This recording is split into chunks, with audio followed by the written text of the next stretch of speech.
मेरा नाम हर्षिता है। मेरी शादी को 9 साल हो गए थे। मेरे पास 7 साल की एक बेटी और 3 साल का एक बेटा था और अब मैं फिर से एक बच्चे को जन्म देने वाली थी। मेरे पति शहर के एक बड़े बिजनेसमैन थे। ज़्यादातर अपने कामों में बिजी रहते थे। हम लोगों को वो बहुत कम टाइम दे पाते थे, लेकिन फिर भी मैं अपने बच्चों के साथ बिजी रहती थी। उनके साथ हंसी मजाक करना, उनके साथ खेल कूद करना मुझे बहुत पसंद था। मैं अपने बच्चों से बेहद प्यार करती थी, क्योंकि एक माँ के लिए उसके अपने बच्चे ही तो होते हैं जिनको वो सबसे ज़्यादा प्यार करती है, जो उसके सबसे ज़्यादा करीब होते हैं। मेरे पति भी हमारे बच्चों से बहुत प्यार करते थे और वो हर वीकेंड पर हम लोगों को कहीं ना कहीं घुमाने ज़रूर लेकर जाते थे। अब जब से मेरे पति को पता चला था कि मैं तीसरी बार माँ बनने वाली हूँ, तो वो बहुत ज़्यादा खुश थे। इस बार मेरा आखिरी बच्चा होने वाला था, क्योंकि मेरे 2 सिजेरियन हो चुके थे। हमारे घर में एक पुराना नौकर काम करता था, जो मेरे ससुर के समय से यहाँ पर रहता था।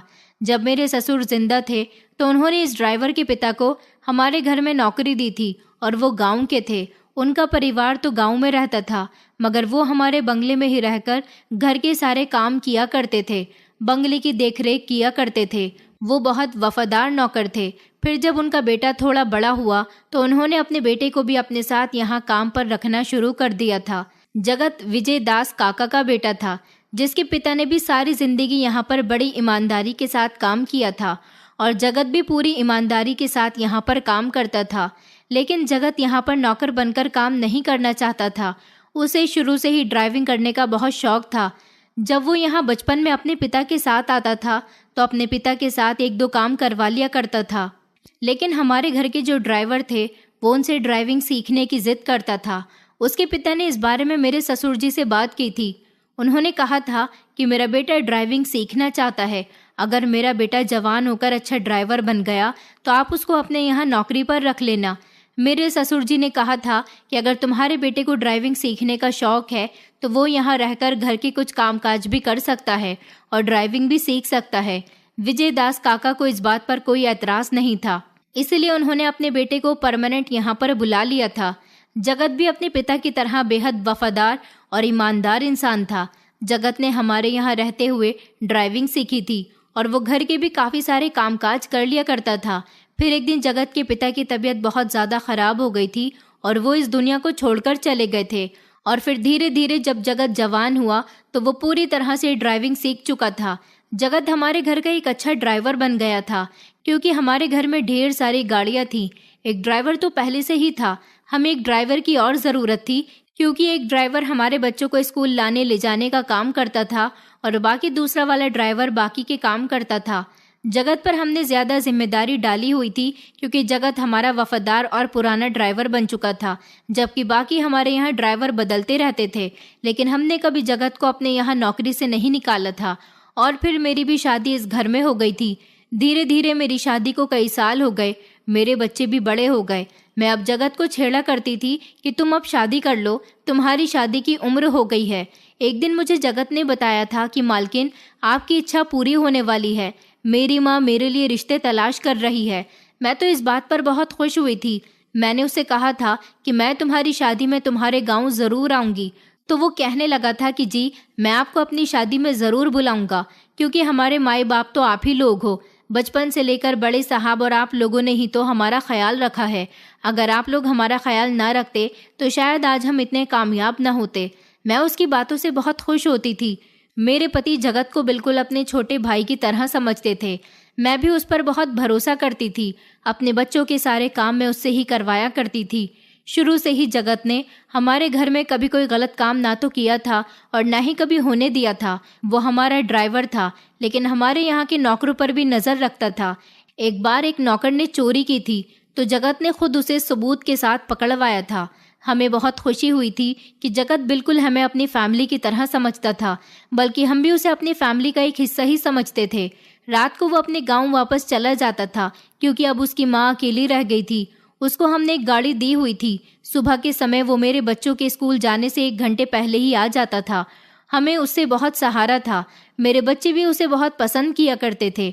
जब उसकी शादी हुई थी तो मेरे पति उसकी शादी में शामिल नहीं हो सके थे, मगर मैं अपने बच्चों को लेकर उसके गाँव चली गई थी। उसका गाँव बहुत सुंदर था। मैं जगत की माँ से भी मिली थी। उनसे तो मैं पहले भी मिल चुकी थी। जब विजय दास काका हमारे घर काम किया करते थे तब वो कई बार काकी को हमारे यहाँ लेकर आए थे। जगत की पत्नी बहुत सुंदर थी। वो बेचारी गरीब थी। उसके पिता खेतों में मजदूरी किया करते थे, जबकि जगत शहर में रहने वाला एक ड्राइवर था और पढ़ा लिखा भी था। क्योंकि जब वो बचपन में हमारे यहाँ आता था तो मेरे ससुर ने उसका शहर में एडमिशन करवा दिया था। मेरे ससुर ने उसकी पढ़ाई का पूरा खर्चा उठाया था। इंटर तक अपनी पढ़ाई पूरी कंप्लीट करने के बाद जगत हमारे घर का परमानेंट ड्राइवर बन गया था। हम उसको अच्छी खासी सैलरी दिया करते थे और उसकी शादी पर भी मैंने उसे 50,000 रुपये शादी के खर्चे के लिए दिए थे और अलग से मैंने उसे एक मोबाइल भी खरीद कर दिया था ताकि वो अपनी पत्नी को मोबाइल गिफ्ट कर सके, क्योंकि उसके पास भी एक छोटा सा मल्टीमीडिया मोबाइल था और उसकी माँ के पास मोबाइल नहीं था। इसलिए उसकी माँ को फ़ोन पर बात करने में पहले बहुत दिक्कत होती थी। मैंने एक स्मार्टफोन जगत की पत्नी को गिफ्ट के तौर पर दे दिया। अब वो दोनों सास बहू घर में अकेली हुआ करेंगी तो जगत से उनका कांटेक्ट आराम से हो जाया करेगा। जगत और उसकी पत्नी बहुत खुश हुए थे। मैं अपने घर आई तो मेरे पति जगत के गांव और उसके घर के हालचाल के बारे में पूछ रहे थे। मैंने उन्हें सब कुछ बता दिया था। मेरे पति ने भी जगत की शादी के अगले दिन दूसरे ड्राइवर के हाथ उसके और उसके पूरे परिवार के कुछ कपड़े भिजवा दिए थे। जगत के आस पड़ोसी समझते थे कि उसकी नौकरी शहर में बहुत अच्छी जगह लगी हुई है। उन लोगों का कहना था कि ऐसे मालिक मिल जाने से उसकी और उसके पिता की तकदीर बदलकर रह गई है। उसकी शादी होने के बाद कई साल इसी तरह से गुजर गए थे और मैं प्रेग्नेंट हो गई थी। जब जब वो मेरे सामने आता था मैं उससे पूछती थी कि तुम्हारी पत्नी कब खुशखबरी सुना रही है। वो यही कहता था कि मालकिन, शादी को 3 साल होने वाले हैं मगर मेरी पत्नी अभी किसी हाल से नहीं है। मैंने कहा कि कोई बात नहीं, कभी कभी ऐसा हो जाता है। कुछ लेडीज़ देर से कंसीव करती हैं और कुछ शादी के फौरन बाद ही कंसीव कर लेती हैं। तुम परेशान न हो। मगर वो कहता था कि मुझे बच्चों का बहुत शौक है। मेरी माँ भी हमेशा यही कहती है कि इस घर में सुनसान रहती है, बहू का बच्चा आएगा तो घर में रौनक लगी रहेगी। मैंने अपनी पत्नी को गांव की एक दाई को भी दिखाया। दाई कहती है कि बच्चा हो जाएगा, लेकिन इतना समय हो गया अभी तक बच्चा नहीं हो पाया। मेरी पत्नी बहुत उदास रहती है। मैंने कहा कि धीरज रखो, अभी तुम्हारी शादी को ज़्यादा समय भी नहीं हुआ। वो कहने लगा कि मालकिन, मुझे आपके बच्चे शुरू से ही बहुत अच्छे लगते हैं और मैं उन्हें शुरू से ही बहुत प्यार करता हूँ। देखना, आप मेरे बच्चे होंगे तो वो भी आपके बच्चों की तरह ही समझदार होंगे। मैं अपने बच्चों का एडमिशन भी यहीं के किसी स्कूल में करवाऊंगा। मैंने कहा था कि तुम फिक्र मत करो, जिस तरह से तुम्हारी पढ़ाई का खर्चा मेरे ससुर जी ने उठाया था उसी तरह तुम्हारे बच्चों की पढ़ाई का खर्चा भी हम लोग ही उठाएंगे। मेरा अभी 3रा महीना चल रहा था। मैंने देखा था कि जगत बड़ा उदास उदास रहता था। अब उसके चेहरे की हंसी भी बहुत कम हो गई थी। पहले जो वो हंसकर मेरे बच्चों से बातें करता था अब वो बहुत खामोश रहता था। मेरे बच्चे तो अब काफ़ी बड़े हो गए थे, लेकिन मेरी छोटी बेटी अभी ज़्यादा बड़ी नहीं थी। मेरी बेटी बार बार उसके करीब जाती थी मगर वो मेरी बेटी को इग्नोर करने की कोशिश करता था। मैंने सोचा न जाने क्या बात है। मैंने जब इस बारे में एक दिन अपने पति को बताया तो मेरे पति कहने लगे कि उसके पास अभी औलाद नहीं है, इसलिए वो ऐसा करता है। शायद वो हमारे बच्चों को देखकर यही सोचता होगा कि हमारे पास बच्चे हैं और उसके पास नहीं है, क्योंकि वो बेचारा पिता बनने का सुख देखना चाहता है। मैंने एक बार जगत से कहा भी था कि तुम अपनी पत्नी को शहर लेकर आ जाओ, शहर के किसी अच्छे डॉक्टर से उसका ट्रीटमेंट करवाओ, पता चल जाएगा कि आखिर उसे क्या परेशानी है। उसने कहा कि मालकिन, किसी दिन ले आऊँगा, लेकिन वो अपनी पत्नी को लेकर आता ही नहीं था। शायद उसकी पत्नी माँ नहीं बन पा रही, इसलिए उसका इस बात पर उसके साथ झगड़ा रहने लगा था। अब वो ज़्यादातर अपने काम से काम ही रखता था और फिर कुछ समय के बाद मेरी डिलीवरी का समय भी आ गया था। अब मेरे पास 2 बेटे हो गए थे क्योंकि मैंने बेटे को जन्म दिया था। मेरा बच्चा बहुत प्यारा था। हम लोग बहुत खुश थे। मेरे पति ने मेरे हॉस्पिटल से आने के बाद बड़ी सी पार्टी का अरेंजमेंट किया था और नौकरों को भी मिठाइयाँ और कपड़े बांटे थे, मगर न जाने क्यों जगत मेरा बच्चा देखकर भी खुश नहीं हुआ था। मेरे दोनों बच्चों से वो बहुत लगाव रखता था, लेकिन इस बच्चे को तो उसने गोद में भी नहीं लिया था। मैंने इस बात को इग्नोर करने की कोशिश की थी। अभी भी जगत का मूड पहले जैसा ही था और फिर देखते ही देखते मेरा बेटा 2 महीने का हो गया था। मेरे बेटे की बहुत ज़्यादा तबीयत खराब हो गई और वो बुरी तरह से रो रहा था। उन दिनों मेरे पति काम के सिलसिले में शहर से बाहर गए हुए थे। मैंने जल्दी से कॉल करके जगत को बुलाया और मैं उसके साथ हॉस्पिटल चली गई थी।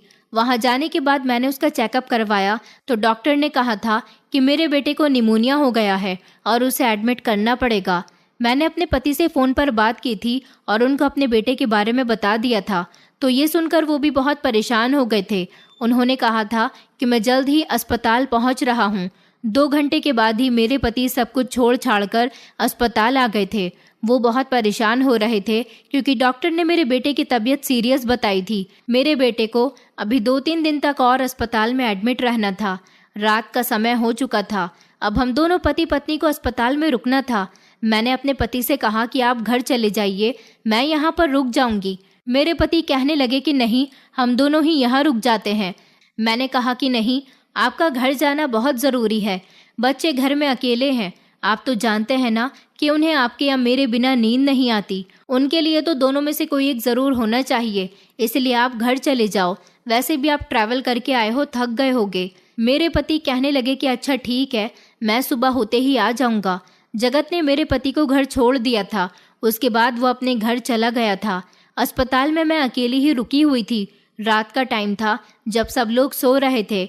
मेरा बच्चा इमरजेंसी वार्ड में एडमिट था।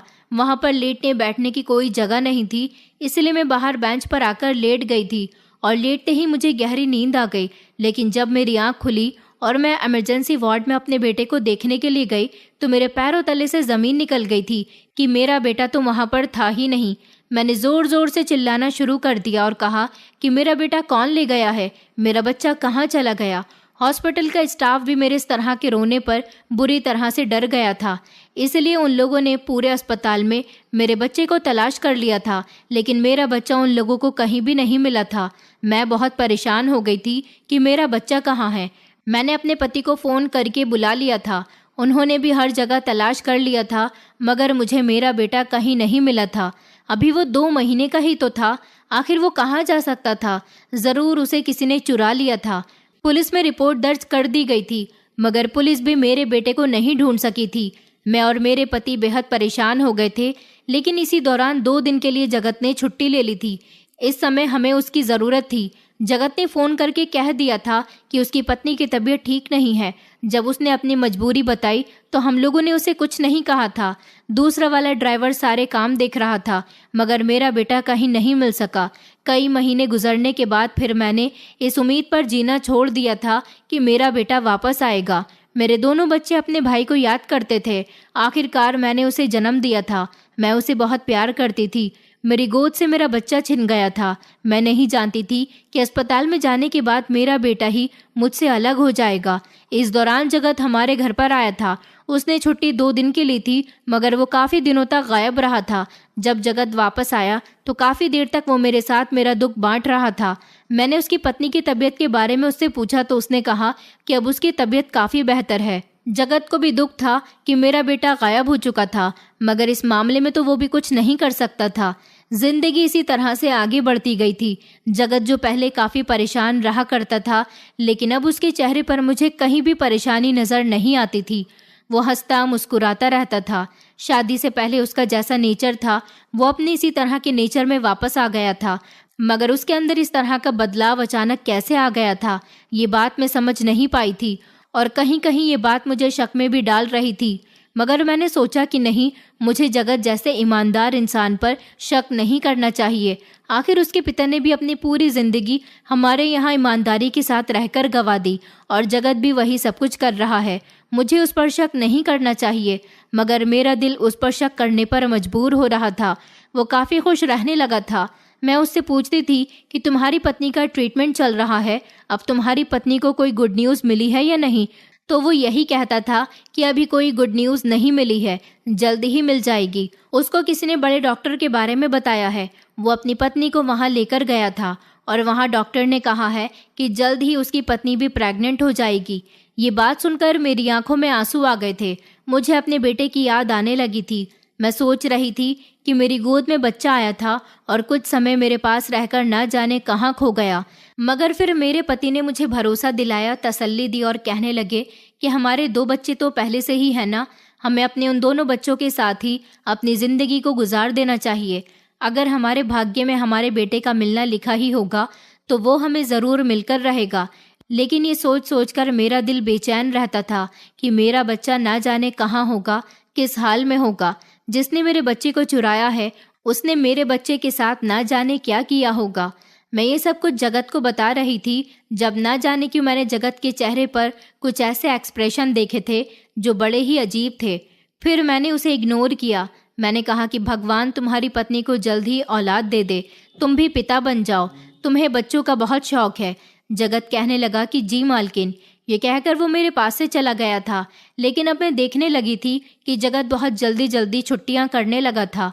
पहले वो ऐसा नहीं करता था। अब हर दूसरे तीसरे दिन फोन करके कह देता था कि कभी उसकी पत्नी की तबीयत खराब है, तो कभी उसकी माँ की तबीयत खराब है, तो कभी उसकी खुद की तबीयत खराब है, तो कभी उसे कोई ज़रूरी काम आ गया। लेकिन इससे पहले कभी ऐसा नहीं हुआ था। उसकी माँ की और पत्नी की पहले भी तबीयत खराब होती थी मगर वो ठीक हो जाती थी। अब ना जाने ऐसा क्या हो गया था कि वो छुट्टियां करने पर मजबूर हो गया था। एक दिन मैं बड़ी गहरी सोच में बैठी हुई थी जब मेरे पति मुझसे पूछने लगे कि क्या हुआ, क्या सोच रही हो। तो मैंने उन्हें बताया कि ना जाने क्यों मुझे ऐसा लगता है जैसे हमारा बच्चा जगत ने चुराया है। मेरे पति ने चौंक कर मुझे देखा और वो कहने लगे कि तुम पागल हो गई हो, ये बात तुमने अपने मुंह से भी कैसे निकाली। मैंने कहा कि नहीं नहीं, मुझे सिर्फ ऐसा लगता है, मैं श्योर नहीं हूँ। मेरे पति ने कहा तुम्हें ये बात बिल्कुल भी अपने मुंह से नहीं निकालनी चाहिए।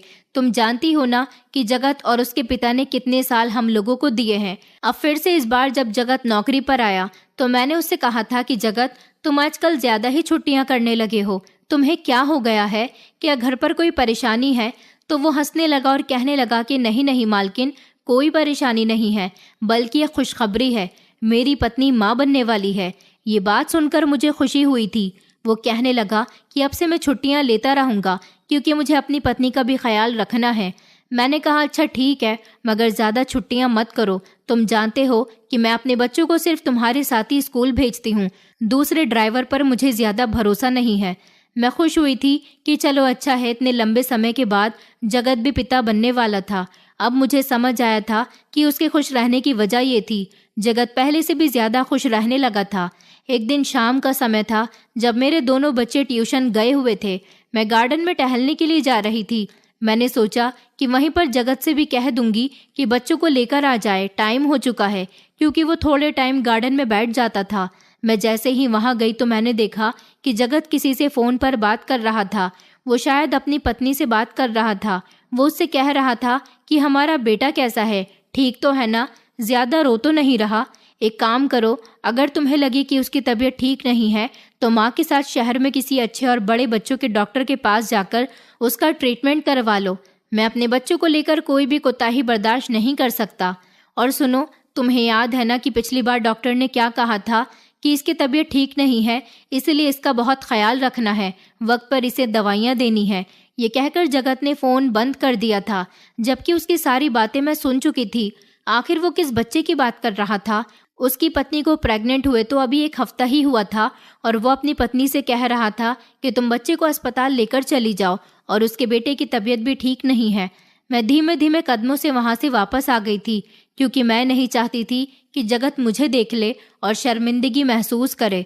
मगर ना जाने क्यों ये सारी बातें सुनकर मेरा दिमाग घूम गया था। ऐसा कैसे हो सकता है कि उसकी पत्नी के पास बच्चा कहाँ से आ गया? क्या जगत मुझसे झूठ बोल रहा है कि उसकी पत्नी प्रेग्नेंट है? मेरी समझ नहीं आ रहा था कि मैं क्या करूं। मुझे तो अब पूरा पूरा जगत पर ही शक जाने लगा था कि मेरा बच्चा ज़रूर उसने ही चुराया है। अगर उसने मेरा बच्चा नहीं चुराया तो फिर उसके पास बच्चा कहाँ से आया? मैंने यही बात रात को अपने पति को बताई तो मेरे पति अभी भी मेरी बात का विश्वास नहीं कर रहे थे। मैंने अपने पति से कहा कि मगर मैंने जो अपने कानों से सुना है उस पर तो आपको विश्वास करना ही होगा। मेरे पति कहने लगे कि तुमने जो सुना है वो तुम्हारी गलत फहमी भी तो हो सकती है। कभी भी पूरी बात जाने बिना किसी पर गलत इल्ज़ाम नहीं लगाना चाहिए। हो सकता है वो अपनी पत्नी से रोमांटिक बातें कर रहा हो। तुम्हें याद नहीं, जब तुम प्रेग्नेंट हुआ करती थी तो मैं भी तुमसे पूछता था कि मेरा बेबी कैसा है और हो सकता है कि उसकी पत्नी की तबीयत खराब हो गई हो। मैंने कहा कि ऐसा नहीं हो सकता, भला उसे कैसे पता चलेगा कि उसकी पत्नी के पेट में बेटा है या बेटी, जबकि उसकी पत्नी अभी 1 हफ्ते की प्रेग्नेंट है। मेरे पति कहने लगे कि तुम्हारा दिमाग घर में रह रहकर पागल हो गया है। तुम घर से बाहर निकला करो, अपने दोस्तों और रिश्तेदारों में जाया करो, तो तुम्हारा दिमाग थोड़ा फ्रेश रहेगा। सारा सारा दिन घर में रहती हो, हमेशा तुम्हारी जुबान पर जगत जगत रहता है। मैंने कहा, मैं झूठ नहीं बोल रही हूँ, आपको मेरा भरोसा करना ही होगा। मेरे पति कहने लगे कि इस मामले में मैं तुम्हारा भरोसा नहीं कर सकता। मैं जगत पर बहुत भरोसा करता हूँ, वो कभी कुछ गलत नहीं कर सकता और मैं नहीं चाहता कि मैं उससे कोई सवाल जवाब करके उसको शर्मिंदा करूँ। कभी उसने हमारे रुपये पैसे पर नज़र नहीं डाली। अपनी आंखों के सामने पैसे रखे हुए देखकर भी उसने कभी नहीं उठाए, तो फिर वो बच्चा कैसे उठा सकता है? वो हमारे घर का अच्छा और ईमानदार ड्राइवर है और उस पर तो तुम भी बहुत भरोसा करती हो। मैंने कहा, मैं बहुत भरोसा करती हूँ, मगर अब ना जाने क्यों उस पर से मेरा भरोसा टूटने लगा है। याद है आपको, जब हमारा बेटा गायब हुआ था तो उस दिन 1 घंटे पहले से ही वो वहाँ से गायब हो गया था और फिर उसने पूरे 2 दिन की छुट्टी करी थी। जब से लेकर अब तक वो किसी न किसी बात पर छुट्टियाँ ही करता रहता है। मेरे पति कहने लगे कि छुट्टियां तो मैं भी करता हूं, जब घर में कोई इमरजेंसी आ जाती है तो छुट्टियां करनी ही पड़ जाती हैं। ये तुम कैसी फिजूल की बातें लेकर बैठ गई हो। मेरे पति तो मेरी बात सुनने के लिए तैयार ही नहीं थे, लेकिन मैंने जगत को फ़ोन पर उसकी पत्नी से जो बातें करते हुए सुना था, उन बातों को मैं भूल नहीं सकती थी। इसलिए अब मुझे कोई कदम उठाना था, ये बात जानने के लिए कि क्या सच में जगत की पत्नी प्रेग्नेंट है या नहीं, और क्या सच में जगत की पत्नी के पास बच्चा है या नहीं, और वो बच्चा है तो किसका है। ये सब कुछ मैं जानना चाहती थी। उसके लिए मुझे एक लंबे चौड़े प्लान की प्लानिंग करनी थी। मैं फौरन ही इस अस्पताल चली गई थी जहां पर मेरा बच्चा गायब हुआ था, और वहां जाने के बाद मैंने एक नर्स से बात की थी। मैंने इस नर्स से कहा था कि तुम्हें मेरा एक काम करना होगा, मैं तुम्हें तुम्हारे काम की मुंहमांगी कीमत दूंगी। मैंने उसे बताया कि तुम्हें डॉक्टर बनके इस गांव में जाना है और वहां जाने के बाद मैं तुम्हें एक घर का एड्रेस दूंगी। वहां पर तुम्हें बच्चों की डॉक्टर बनकर जाना है और ये पहचान करनी है कि वो बच्चा मेरा ही है या नहीं। मैंने उसे अपने बेटे के बारे में सब कुछ बता दिया था। तो नर्स कहने लगी कि आखिर मैं आपके बच्चे की पहचान कैसे करूंगी? आपके बच्चे को गायब हुए काफ़ी समय हो गया, अब तो आपका बच्चा लगभग 9 या 10 महीने का होगा। मैंने कहा, मेरे बच्चे की जांघ पर एक तिल है, वो उसका बर्थ मार्क है। तुम्हें कुछ ऐसा करना होगा जिससे तुम उसकी जांघ का तिल चेक कर सको। अगर उस घर में बच्चे की जांघ पर तिल हुआ तो फिर वो मेरा ही बेटा होगा, और अगर नहीं हुआ तो फिर तुम खामोशी से वापस चली आना। नर्स मेरा ये काम करने के लिए तैयार हो गई थी। उसे मैंने जगत की सारी इन्फॉर्मेशन दे दी थी और अगले ही दिन वो डॉक्टर बनकर जगत के गांव चली गई थी। वहां जाने के बाद उसने 1-2 घरों में बच्चों का फ्री चेकअप करने के लिए एक्टिंग की थी, ताकि जगत की पत्नी को उस पर शक न हो सके और उसे यकीन हो जाए कि ये कोई डॉक्टर ही है जो उनके गांव में बच्चों का टीकाकरण करने के लिए आई हुई है। वो अपने साथ अपनी 1-2 नर्स फ्रेंड्स को भी ले गई थी, जो उसके साथ ये नाटक करने में उसका साथ दे रही थी। अब मुझे इंतजार था कि कब वो मुझे इस बात की पक्की खबर लाकर दे कि जगत के घर में जो बच्चा है वो मेरा ही है या नहीं। मैं बड़ी बेसब्री से उसके फ़ोन का इंतज़ार कर रही थी। जब 3 दिन बाद नर्स का फ़ोन आया और उसने मुझे कुछ ऐसा बताया जिसने मेरे होश उड़ा दिए थे। नर्स ने बताया कि इस औरत के घर में बड़ी मुश्किल से घुसी हूँ और आपका शक बिल्कुल सही था। आपका बच्चा इस औरत के पास है जिसके घर आपने मुझे भेजा था। दरअसल गांव में किसी को भी ये बात मालूम नहीं है कि इस औरत के पास बच्चा है और ये औरत प्रेग्नेंट नहीं है। इसके पास जो बच्चा मौजूद था और उसके बच्चे की उम्र भी आपके बच्चे की ही बराबर थी। हम उस औरत के घर गए और उससे कहा कि आपके बच्चे का 9 महीने का टीकाकरण होना है। वो बच्चे के टीके लगवाने के लिए तैयार नहीं थी। उसने कहा कि मेरे बेटे की तबीयत ठीक नहीं है। हमने उससे कहा कि हम शहर के डॉक्टर्स हैं और फ्री में बच्चों का इलाज भी करते हैं। अगर आपके बच्चे की तबीयत ठीक नहीं है तो आप हमें उसे दिखा दीजिए, हम आपके बच्चे का इलाज भी करेंगे और उसका टीकाकरण भी कर देंगे। उसने बच्चा मुझे दे दिया था। जब मैंने उसकी जांघ पर टीकाकरण करने के लिए उसके कपड़े हटाए तो मुझे बिल्कुल वैसा ही तिल दिखाई दे गया था जिसके बारे में आपने मुझे बताया था। आपका काम हो गया, उस औरत के पास आपका ही बच्चा है। ये कहकर नर्स ने फ़ोन काट दिया था। मुझे अब जगत पर बेहद गुस्सा आ रहा था। मुझे जगत से ऐसी उम्मीद नहीं थी। इसका मतलब मेरा शक सही था। वो हम लोगों के भरोसे के साथ खेल रहा था। मेरे पति जब घर आए तो मैंने अपने पति को ये सब कुछ बताया। मेरे पति अभी भी मेरी बात का यकीन नहीं कर रहे थे, मगर मैंने अपने पति से कहा कि अगर आपको मेरी बात पर यकीन नहीं आता तो अभी हम उसके घर चलकर देख लेते हैं कि हमारा बेटा वहाँ पर है या नहीं, क्योंकि मैं नर्स से ये काम पहले ही करवा चुकी हूँ। मेरे पति मेरे साथ चलने के लिए तैयार नहीं हो रहे थे, क्योंकि उन्हें अभी भी यही लगता था कि मैं ही गलत हूँ। जगत ऐसा कर ही नहीं सकता। मैं अपनी जिद की खातिर और ज़बरदस्ती अपने पति को अपनी जान की कसम देकर उसे गांव ले गई थी। जब हम लोग वहां पहुंचे तो जगत और उसके परिवार वाले हमें देखकर घबरा गए थे। उसकी पत्नी की गोद में बच्चा था। मैंने कहा कि ये बच्चा मेरा है, वही जिसको तुमने अस्पताल से चोरी किया था। मगर जगत की पत्नी रोते हुए कहने लगी कि नहीं मालकिन, आप झूठ बोल रही हो, ये बच्चा मेरा है। मैंने कहा कि इस बच्चे की जांघ पर तिल है। तुम लोगों को यकीन नहीं आता तो मैं अभी दिखा देती हूँ। जब मैंने उसके कपड़े हटाकर दिखाए तो सारी सच्चाई खुलकर सामने आ गई थी। जगत नज़र उठाने के काबिल नहीं रहा था। मैंने फ़ोन करके पुलिस को भी बुला लिया था। जगत तो हमारे किसी सवाल का जवाब ही नहीं दे रहा था।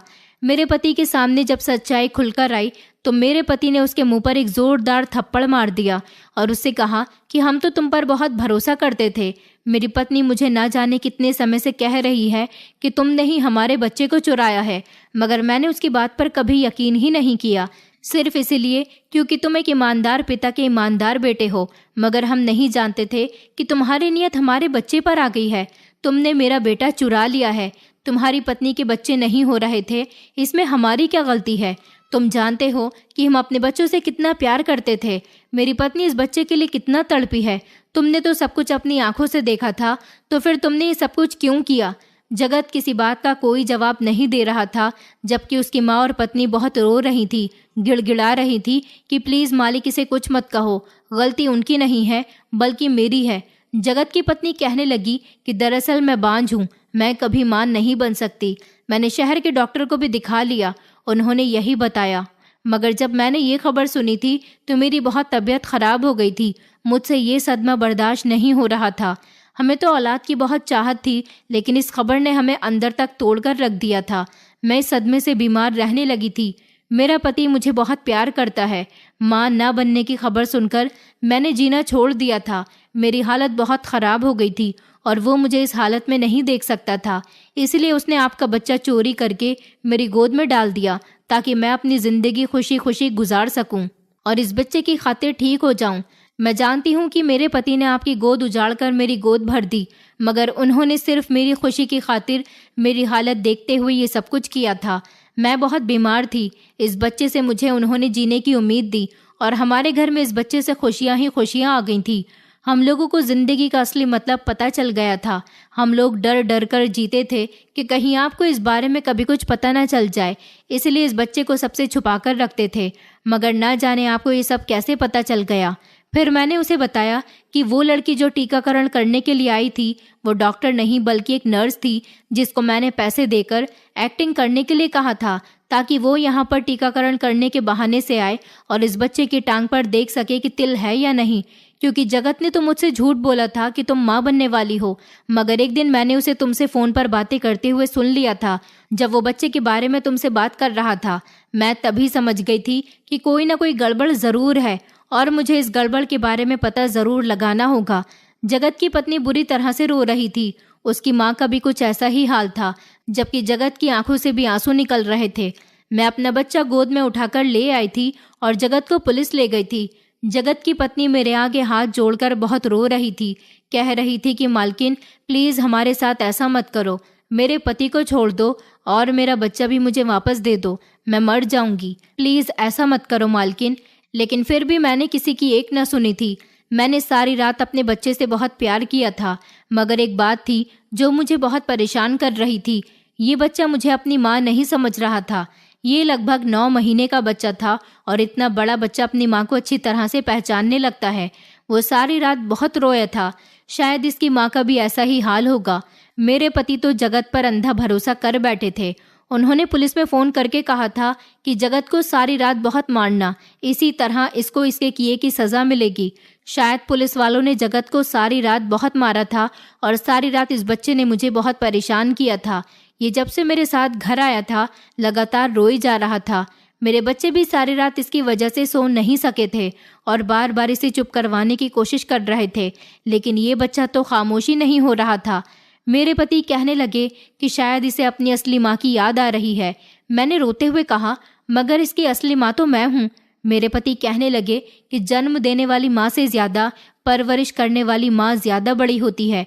तुम्हें इस बच्चे को इसकी असली जगह पर पहुंचा देना चाहिए और इस बात पर सब्र कर लेना चाहिए कि ये बच्चा तुम्हारा नहीं है। मैं अपने पति की इस बात पर खामोश हो गई थी। वो कहने लगा कि ये बच्चा अपनी माँ के लिए तड़प रहा है, शायद इसकी माँ भी इसके लिए इसी तरह से तड़प रही होगी। हमारे पास तो पहले से ही 2 बच्चे हैं। अगर ये बच्चा हम जगत की पत्नी को दे भी देंगे तो वो सारी जिंदगी अपने इस बच्चे के सहारे गुजार लेगी, क्योंकि वो बेचारी कभी माँ नहीं बन सकती और तुम्हारे एक सेक्रीफाइस से उसकी पूरी जिंदगी इस बच्चे की खातिर बदल सकती है। मैंने कहा, लेकिन उसके पति ने मेरी गोद उजाड़ी थी। मेरे पति कहने लगे, मगर अब तुम उसकी गोद उजाड़ रही हो। इस बच्चे की परवरिश करने से तुम्हें कोई फायदा नहीं होगा, क्योंकि ये बच्चा शायद तुम्हारे साथ खुश ना रहे। ऐसा भी हो सकता है कि अगर तुम इसकी परवरिश करने में कामयाब रही तो उस औरत की गोद हमेशा सूनी रहेगी और वो इसे हमेशा याद करती रहेगी। मेरे पति मेरे आगे हाथ जोड़ने लगे और कहने लगे कि हमें किसी के साथ बुरा नहीं करना चाहिए। मैं जानता हूँ जो तकलीफ तुम्हें पहुंची है, शायद इसका अंदाज़ा मैं नहीं लगा सकता, लेकिन मैं नहीं चाहता कि दोबारा से तुम्हें कोई तकलीफ पहुंचे, क्योंकि उस औरत की बद्दुआ तुम्हें लग सकती है। वो आज सारी रात अपने बच्चे के बिना सोई नहीं होगी, सारी रात इसे याद करती रही होगी। पहले तो मैं काफ़ी रोने लगी थी। मैंने अपने पति से कहा था कि चलिए हम अभी और इसी समय बच्चा वापस करने चलते हैं, क्योंकि बच्चे का रोना भी मुझसे देखा नहीं जा रहा था। और फिर मैं अपने पति के साथ जगत के गांव चली गई थी। मेरे पति ने भी जगत को रिहा करवाने के लिए पुलिस स्टेशन में फ़ोन कर दिया था। पुलिस वालों ने जगत को छोड़ दिया था। वो अपने घर वापस आ गया था और हम लोग भी बच्चा लेकर उसके घर चले गए थे। हमने देखा था कि जगत की माँ का रो रो कर बुरा हाल हो गया था। जगत की पत्नी बिस्तर पर पड़ी थी, उसे बहुत तेज बुखार हो गया था। मैंने ले जाकर बच्चा उसकी गोद में डाल दिया और उससे अपने किए की माफ़ी मांगी थी, जबकि जगत ने भी मुझसे माफ़ी मांगी थी। वो कहने लगा था कि मालकिन मुझे माफ़ कर देना, मैं औलाद के लालच में स्वार्थी हो गया था। दरअसल मेरी पत्नी कभी माँ नहीं बन सकती। मुझसे ये दुख बर्दाश्त नहीं हो रहा था। मैंने जगत से कहा कि ये बच्चा तुम्हारा और तुम्हारी पत्नी का ही है। मैं ये बच्चा वापस करने के लिए आई हूँ। मुझे ये बच्चा अब नहीं चाहिए। मैंने इस बात पर सब्र कर लिया है कि उस रात मेरा बच्चा चोरी हो गया था, तो वो अब कभी मुझे वापस मिला ही नहीं। इस बात से जगत, उसकी पत्नी और उसकी माँ बहुत खुश हुई थी, जबकि जगत की पत्नी ने बच्चे को अपने गले से लगा लिया था और वो बहुत रोई थी। बच्चा भी माँ के पास जाने के बाद खामोश हो गया था। वो सबकी आंखों का तारा था। वो लोग खुशियाँ मना रहे थे। उनके घर में दोबारा से खुशियाँ वापस आ गई थी, जबकि मैं खुशी खुशी अपने पति के साथ घर वापस आ गई थी। आज इतने समय बाद भी मेरे बच्चे बड़े हो गए, लेकिन जगत आज भी हमारे घर पर ईमानदारी से नौकरी कर रहा है। वो उसकी पहली और आखिरी गलती थी। कभी उसने कोई गलती करने की कोशिश ही नहीं की। मैं उस बच्चे को जगत का ही बच्चा समझकर ट्रीट करती हूँ, और जैसा कि मैंने जगत से वादा किया था कि मैं तुम्हारे बच्चे की पढ़ाई लिखाई का सारा खर्चा उठाऊंगी, तो मैं उठा रही हूँ। उसका बच्चा एक अच्छे स्कूल में पढ़ रहा है। वो दोनों पति पत्नी उससे बहुत प्यार करते हैं, शायद इतना प्यार कि मैं भी उसे नहीं दे सकती थी। अगर अपनी खुशियों को मारकर हम किसी को खुश कर सकते हैं तो इसमें कोई बुराई नहीं है। इसके बदले भगवान हमें कहीं और खुशियाँ दे देता है, फिर किसी ऐसी जगह से हमें खुशी मिलती है जहाँ से हमें उम्मीद भी नहीं होती। इसलिए कभी कभी अपनी खुशियों से ज़्यादा दूसरों की खुशियों के बारे में सोचना चाहिए। दोस्तों, उम्मीद करती हूँ आपको हमारी कहानी पसंद आई होगी।